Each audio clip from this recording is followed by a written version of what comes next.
welcome back to my channel. Today I've come on to show you the napkin journal which I'm in the middle of making.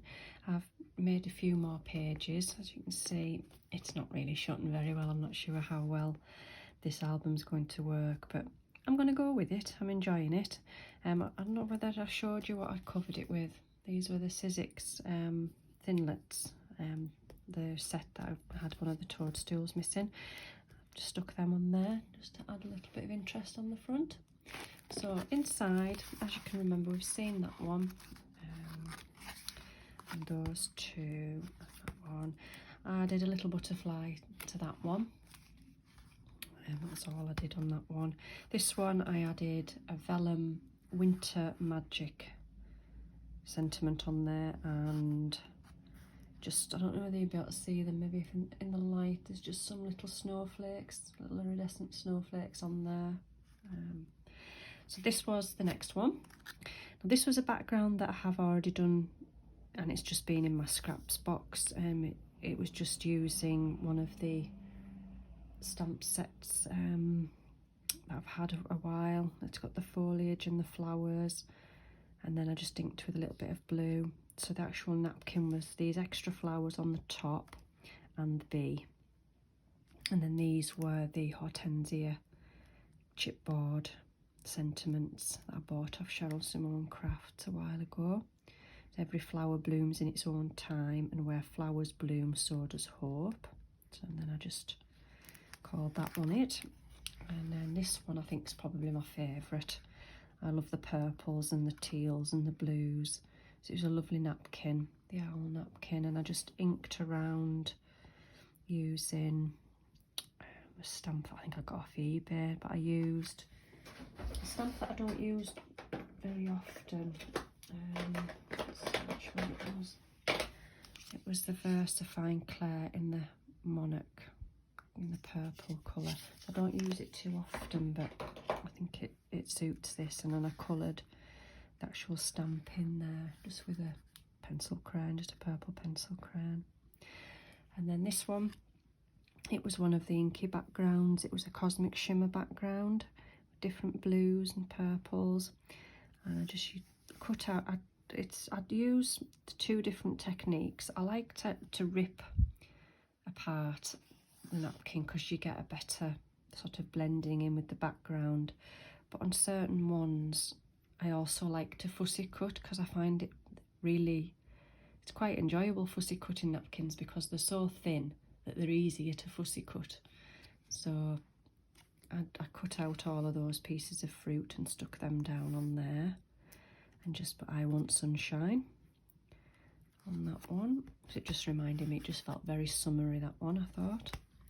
Now this one, I just love this, and I didn't really do a lot with it other than cut it to size, the size of the piece of card I had, and then I've used some frayed burlap around the edges, but I've just Mod Podged the whole page and just put Free to Fly on there.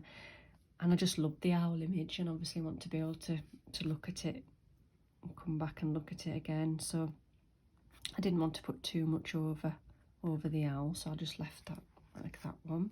Now this is a napkin that I got off the lovely Kay Kazakins one. She sent me that a little while ago.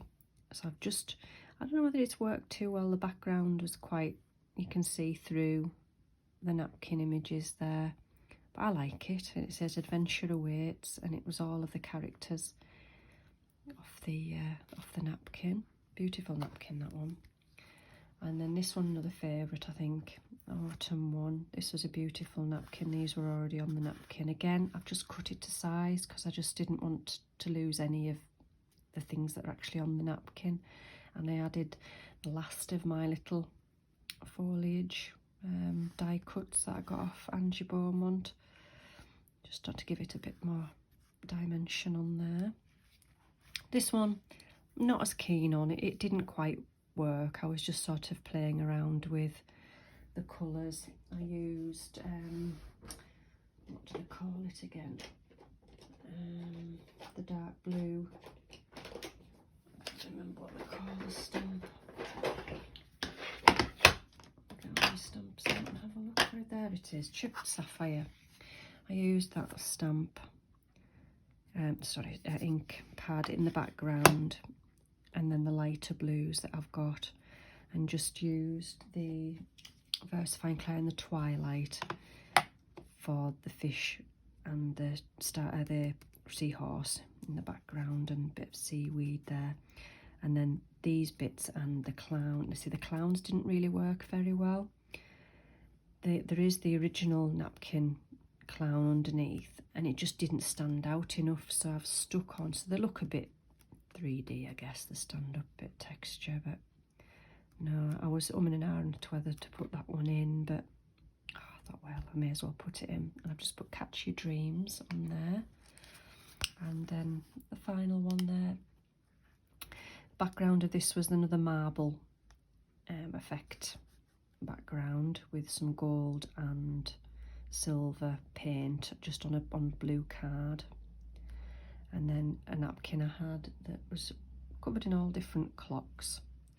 So I've done a similar effect to that one, just by randomly sticking them on and having them so that they come off the page. And then I used the set that I just bought recently. I used this set, and I cut out some black card cogs and stuck them on the top. And then I just had a look in my sentiments in my Tim Holtz words, and I've just got time, moment, timeless, and watch. They all tied in with that theme. I quite like that one. I do like the cogs. It's nice to be able to use them again. I haven't used them since we did the steampunk prompt, I don't think, so I really do like the cogs. So there we go. So that's my napkin journal so far. I'll keep going with it. As I say, I'm not sure how many more I'll get to put in. I'm going to have to take out some more of the pages further along in the book in order for it to fasten. I might just have to put some sort of belly band around it. I don't know, but we'll keep going. Although I'm running out of different napkins to use, I might have to start combining them and using two in the same picture, but we'll see. So thanks for watching, and I'll see you in my next video. Bye for now.